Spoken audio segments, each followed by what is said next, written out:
میں یاد آتا ہے، مولا سجدوں میں یاد آتا ہے، سجدہ حسین کا سجدوں میں یاد آتا ہے، سجدہ حسین کا ماتم کے یہ نشان داور خدا گواہ، ماتم کے یہ نشان نہیں داور خدا گواہ، سینے پہ اپنے نام ہے، سینے پہ اپنے نام ہے، لکھا حسین کا، چلیے مدینہ بٹتا ہے صدقہ حسین کا۔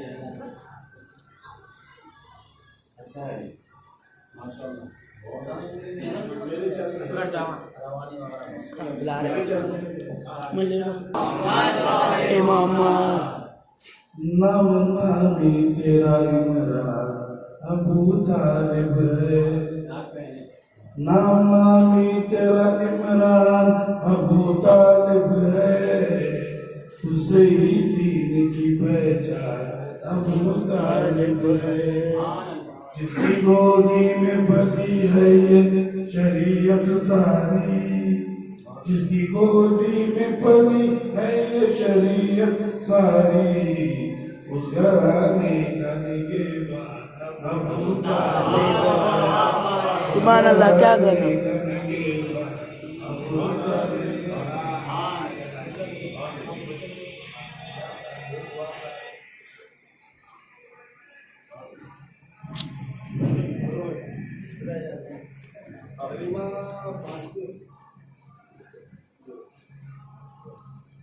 دونوں جہاں کا حسن ہے،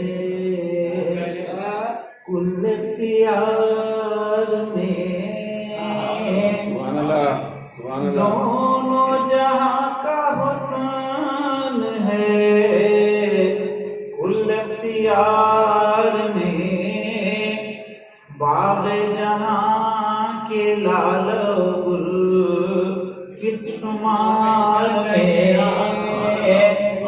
باغ جہاں کے لال گل کس شمار میں، خیرات بٹ رہی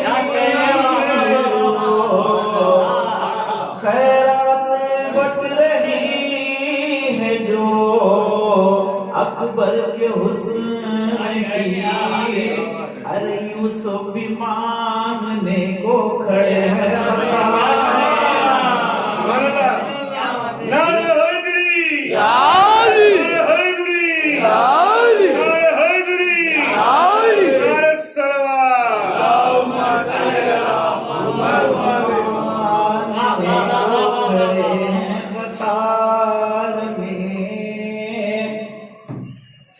ہمارے حال پر نظر کرم سرکار فرمائے،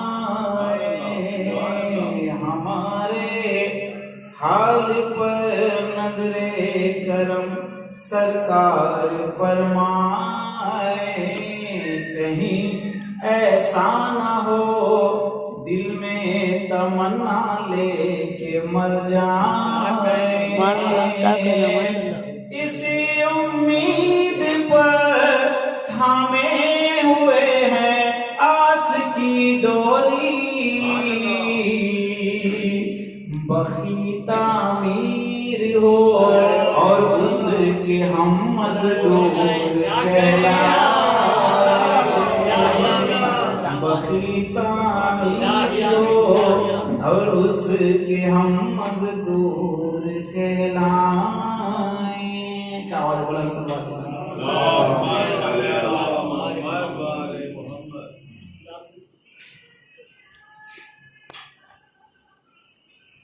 نظم کو ماشاءاللہ بزرگان نے پیش کیا. نظم کے ساتھ نثر بھی ہو تو ادب مکمل ہو جاتا ہے.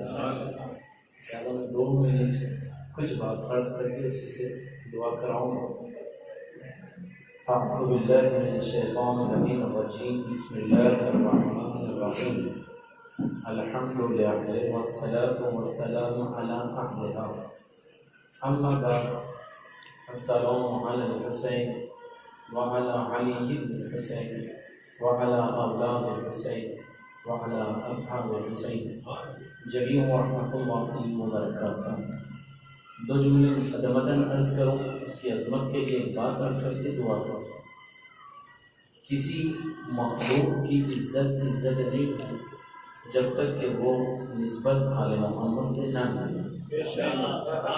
چاہے وہ ذرہ ہو، مٹی ہو کربلا کی تو نسبت بن گئی، ورنہ ہر جگہ کی مٹی مٹی میں مل گئی.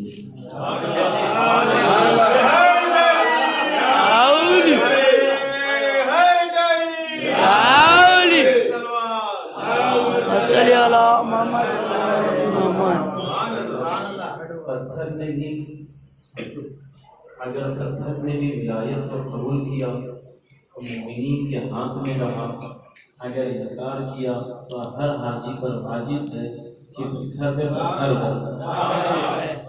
تو نسبت اہتمام کا سبب بنتی ہے.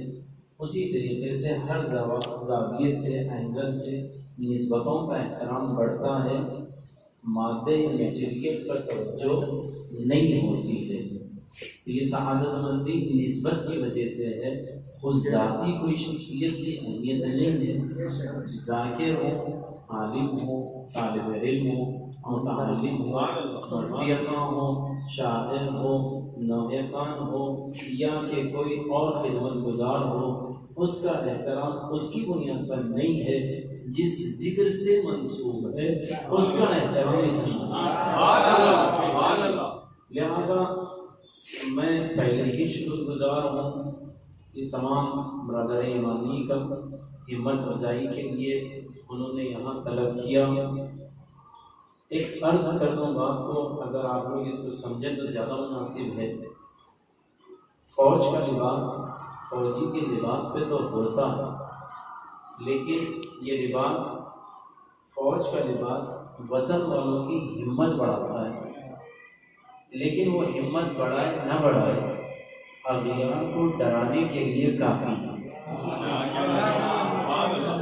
تو میں اس نقطۂ نظر سے اتنا ضرور کہوں گا، جو لباس میں نے زیب تن کیا تشیع کے علم کا، شاید اپنے قوم والوں کے لیے زیادہ مفید ثابت ہو یا نہ ہو، حتیٰ کہ اور مثال کو بدل کر دو تو شاید اور زیادہ مناسب ہو.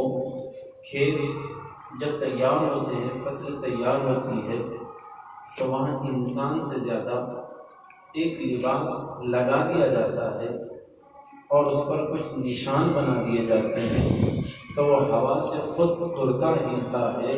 تو پرندے فصل برباد نہیں کرتے. تو لباس کا احترام اتنا بڑھ جاتا ہے کہ خطرات کو دور کرنے کے لیے لباس کو لگا دیا جاتا ہے. تو یہ لباس کی عظمت ہے، نہ کہ کسی ذات کی عظمت. تو یہ لباس رسول ہے جس کی آپ اور میں آپ ہمت افزائی کر رہے ہیں. میں کوشش کر رہا ہوں کہ خدمت اہل بیت میں موفق ہوں. میں یہ نہیں کہہ سکتا کہ میں خادم علی ہوں، خادم امام سجاد ہوں. یہ لفظ بڑے ہیں، اس لیے کہ اگر اہل بیت کے در کا خادم ہونا ہے تو سلمان چاہیے، بوذر چاہیے، مقداد چاہیے. اگر ہم ان کے خادم بن جائیں تو یہ ہماری سعادت مندی ہے. امیر المؤمنین صلوات اللہ وسلم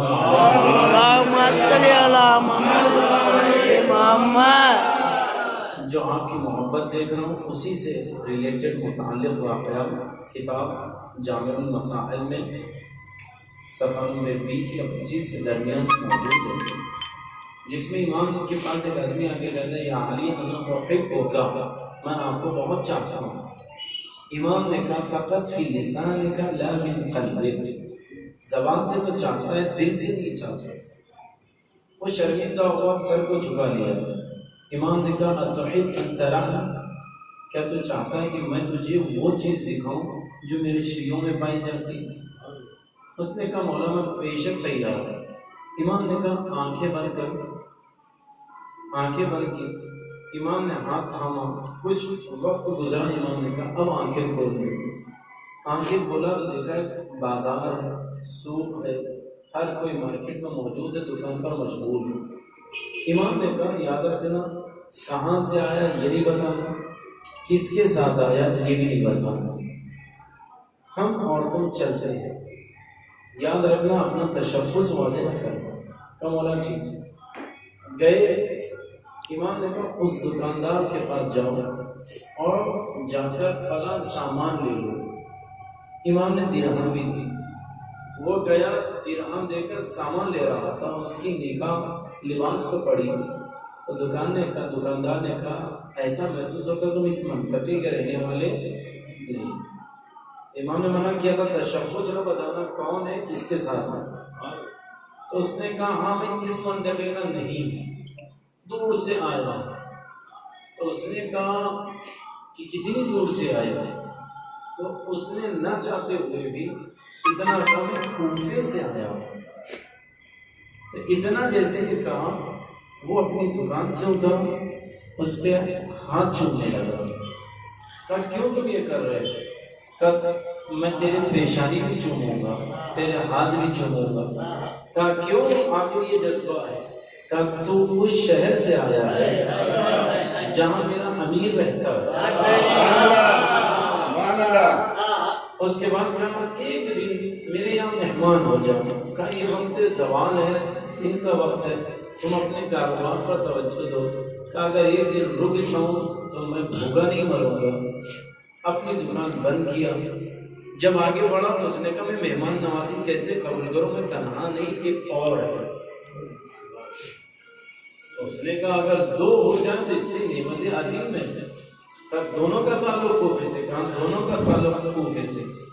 آیا اجازت لی دونوں کو بیت الشرف لا، پورا واقعہ تفصیل سے نہیں، بیت الشرف لے کے آیا۔ بیت الشرف جب لے کر آیا زوجہ سے کہا اتنی غذا آمدہ کرنا، یہ کھا کر سفر پہ اپنے ساتھ لے جانا، اور ان کی خدمت میں اپنی اولاد سے کہا کمی ہونے نہ دیں، کہیں ایسا نہ ہو کہ کوئی کمی ہو تو یہ واپس جا کر کہیں علی آپ کے چاہنے والے سے ملا تھا، اس میں کمی تھی، میری وجہ سے میرے مولا کے اوپر حرف نہ اٹھنے پائے۔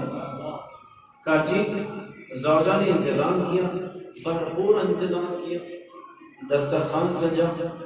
اس دسترخوان کے اثنا میں دو چھوٹے بچے اس کے کھیلتے ہوئے باہر آئے۔ تو امام نے عالم طفولیت میں بچوں کو قریب بلایا، کہا آؤ، ایک کو پیر، کیونکہ ابھی تعارف نہیں ہوا۔ امام نے کہا میرا ہاتھ آگے بڑھا رہا ہوں، وعدہ کرو کہ غذا میرے ساتھ کھاؤ گے۔ انہوں نے کہا ابھی ہمیں کھیلنے جانا ہے۔ کہا ٹھیک ہے، رات کا کھانا میرے ساتھ کھاؤ۔ بچوں نے وعدہ کر لیا، یہ کہہ کر بچے چلے گئے۔ رات آئی، مغرب و عشاء کے بعد دسترخوان بچھایا گیا، اور جب دسترخوان سجایا گیا اولاد کا انتظار کیا گیا، اولاد نہ آئی۔ دسترخوان بچھا، دکاندار نے کہا بسم اللہ تفضلوا، آگے بڑھیے، نوش فرمائیے۔ امام نے کہا میں نے بچوں سے وعدہ کیا رات کا کھانا ان کے ساتھ کھاؤں۔ تو باپ کہتا ہے کہ میں نہیں بتا سکتا کہ بچے کب تک آئیں گے، جب بھی آئیں گے غذا انہیں کے ساتھ کھاؤں گا۔ تو بہت جب اصرار بڑھا تو باپ اندر چلا گیا۔ باپ اپنے آنسو چھپا سکتا ہے، ماں اپنا گریہ روک نہیں سکتی۔ ماں نے رویا تو دکاندار نے کہا خبردار آواز بلند نہ ہو، حسنین کریمین طیبین شریفین کے مہمان آئے، کہیں وہ غذا نہ کھائیں تو یہ مشکل ہو جائے گی۔ زوجہ نے آنسو روکے۔ ماجرا کیا تھا؟ تو جہاں مولا بیٹھے دوسرا جو کوفے سے آیا تھا اس کو بلایا، کہا دیکھو آپ لوگ کھانا کھا لیجیے گا۔ کہا تم کیوں یہ کہہ رہے ہو؟ کہا اس منطقے میں ایک بدبخت ظالم ہے، اس کو روزانہ جب تک علی کے چاہنے والوں کا سر کٹا ہوا ممکن غذا نہیں کھاتا۔ چنانچہ کسی نے خبر دے دی کہ ہم شیعہ ہیں، تو وہ گھر پر آیا اور اس نے کہا تم چلو، تو زوجہ نے کہا کہ تم چلے جاؤ گے تو یہ کھانا کون کھلائے گا؟ تو میرے بچے خود آگے بڑھ کر کہنے لگے ہم چاہتے ہیں، ہم بھی تو علی کے ماننے والے ہیں، ہم علی کے چاہنے والے ہیں، ہم چاہتے ہیں۔ تو میرے دونوں بچوں نے آپس میں مسابقت کی، کہا بڑا کہا میں پہلے جاؤں گا، چھوٹے نے کہا پہلے میں جاؤں گا۔ ظالم نے دونوں کے گلے پر خنجر چلایا، سر لے کر گیا، بادشاہ نے واپس کیا، ہم نے مغرب سے پہلے انہیں غسل و کفن دے کر دفن کر دیا۔ یہ کوفے والا پیچھے ہوا واپس آ کر کہتا یا علی ماحول بڑا عجیب ہے، کیا بات ہے؟ کہ اس طریقے کا خدا کی قسم بچوں کو لے کر نقش قبر کیا، بچوں کو لایا، ایک چادر کو اڑایا اور ایک دعا کی، خدایا تیرے علی کے واسطے ان بچوں کو زندہ کر۔ کٹے ہوئے گلے آپس میں مل گئے، کٹی ہوئی رگوں میں اتصال ہوا، بچے کلام کرتے ہوئے کہنے لگے السلام علیک یا امیر المؤمنین۔ جیسے ہی کہا دکاندار نے فوراً غضب کے عالم میں کہتا ہے خدا کی قسم تم نے غضب کر دیا۔ کہا کیوں؟ کہا اس لیے کہ میرے بچے مر بھی جاتے مجھے افسوس نہیں تھا، یہ زندہ ہو گئے افسوس ہو گئے۔ کہا کیوں کہہ رہے ہو؟ کہا کل جب یہ خبر عام ہوگی کہ علی کے چاہنے والے نے دھوکہ دیا ہے، اس کے بچے مرے نہیں زندہ ہے، تو میرے بچوں کی وجہ سے علی کے شیعہ بدنام ہوں گے، تو مجھے اولاد نہیں چاہیے لیکن شیعوں کی عزت چاہیے۔ جیسے ہی کہا امام علی علیہ السلام نے اپنا تعارف کراتے ہوئے دو جملے بڑے عجیب کہے، اے میرے شیعہ اتنا یاد رکھنا جب بھی مصیبت تمہیں گھیر لے علی کو پکارنا، علی تمہاری مدد کے لیے آئیں گے۔ جیسے اس نے کہا آپ علی ہیں، کہ میں تیرا امام علی ہوں، قدموں پر گر گیا، امام نے اٹھا کر سینے سے لگا کر کہا تیری جگہ قدموں میں نہیں ہے، سینے سے لگا کر کہا تو میرا ماننے والا ہے، تو جو دعویٰ کر رہا تھا اس کو دکھا کر کہا دیکھ یہ میرے شیعہ ہے اور قربان کرتے ہیں اس نیت سے کہ علی کا چاہنے والا ہے، علی کا شہر کا رہنے والا ہے۔ تو میں یہی دعا کرتا ہوں خدایا یہ مومنین جو ذکر آل محمد کی وجہ سے آنے والے عزاداروں کے نالین اٹھا لیتے ہیں، جن کے واقعی طور سے علمدار عباس کی وجہ سے ان کے ہاتھ چھوٹتے ہیں، نشان عباس پر قربانی دیتے ہیں، خدایا جلد از جلد ان ہاتھوں کو روضہ عباس تک پہنچا۔ آمین۔ خدایا جس گوش میں بھی آل محمد علیہ السلام کے جانے والے رہتے ان سب کی جان، مال، عزت و عمر اور ایمان کی حفاظت فرما۔ آمین۔ خدایا تو جواز آل محمد کے امام وقت کے ظہور میں تعجیل فرما، ان کے لشکر میں ہم سب کو شمار فرما۔ خدایا ہمارے امام کو ان سے راضی و خوشنود فرما۔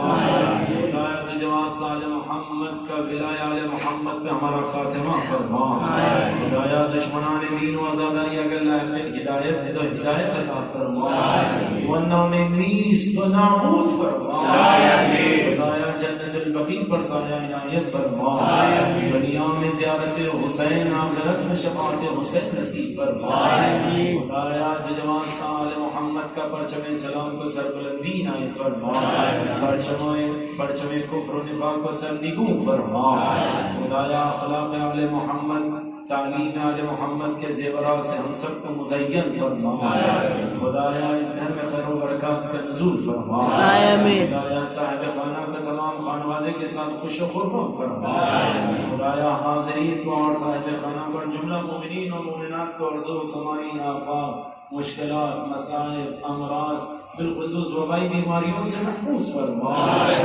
خدایا تیری بارگاہ میں یہی دعا ہے کہ خدایا ہمارا خاتمہ ولایہ آل محمد پہ فرما۔ خدایا تو جواز آل محمد کا دنیا میں زیارت حسین، آخرت میں شفاعت حسین نصیب فرما، خدایا مرحومین کی مغفرت فرما، جوار ائمہ میں ان کی جگہ عنایت فرما، خدایا جوار سال محمد کا حاضرین اور صاحب خانہ کے تمام متعلقین نے مرحومین کی مغفرت فرما، انہیں جوار ائمہ میں جگہ عنایت فرما، خدایا ہم تمام مؤمنین بالخصوص تگن کے مومنین کو خدا اتحاد کے ساتھ زندگی اور عزائے حسین انجام دینے کی توفیقات کرامت فرما، خدایا تجواز آل محمد کا حسد چغل خوری انانیت جہالت سے ہم تمام کو محفوظ فرما، خدایا تجواز آل محمد کا نیک توفیقات کرامت فرما، خدایا تیری بارگاہ میں بس یہی دعا ہے کہ ہمارے امام کے ظہور میں تاجیل فرما، ان کے مشکل کا ہم سب کو شمار فرما، ربنا تقبل منا انك انت السمیع العلیم۔ اب حضرت سے گزارش ہے ایک مرتبہ سورہ حمد 3 مرتبہ سورہ اخلاص کی تلاوت فرما کر حاضرین کے متعلقین، صاحب خانہ کے متعلقین مرحومین، جملہ مرحوم مومنین و مومنات، ذاکرین و علماء، نوح خان، مرثیہ خان، عزاداران حسین بالخصوص شہداء سنان کے لیے اور جن کا ذکر کرنے والے آج کوئی نہ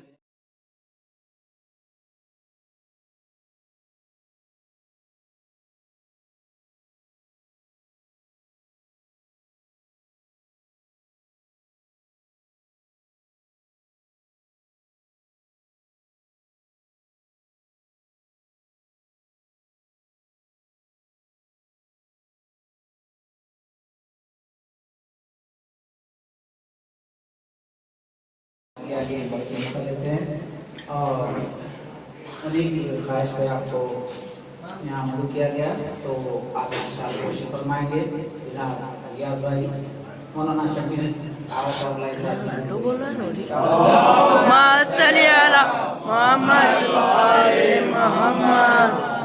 محمد شبیر صاحب شام کوشش فرمائیں گے اور